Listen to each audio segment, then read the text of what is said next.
È davvero suggestivo perché la motivazione che ha trovato il governo è che si viola un principio costituzionale secondo il quale non sarebbe stata rispettata l'uguaglianza fra tutti i cittadini. Domanda che rivolgo a Matteo Renzi: perché l'emendamento fatto alle 4 di notte per agevolare il moroso della Guidi, quello invece non viola il principio di uguaglianza fra i cittadini?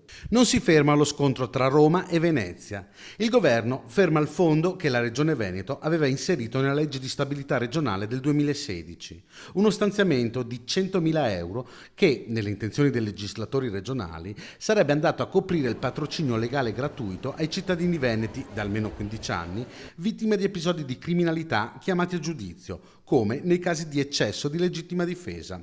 Marcato attacca al governo, reo, a suo dire, di non preoccuparsi della sicurezza dei suoi cittadini, visto che questo stop alla legge di stabilità regionale viene dopo che lo stesso governo aveva rimandato la discussione sulla legittima difesa.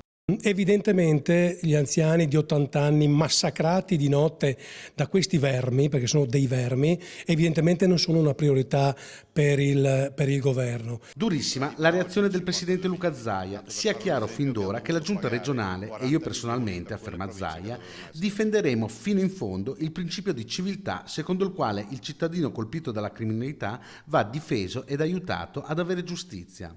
Se i cittadini veneti andranno a votare per il referendum sull'autonomia il prossimo autunno, continua Marcato, queste cose saranno solo un brutto ricordo del passato. Se qualcuno aveva dei dubbi sul referendum per l'autonomia, questa è l'ennesima lezione che ci dà lo Stato, per cui davvero invito tutti voi a ottobre, andiamo insieme a votare l'autonomia del Veneto perché ce lo meritiamo e ci meritiamo anche un governo un po' più attento ai cittadini.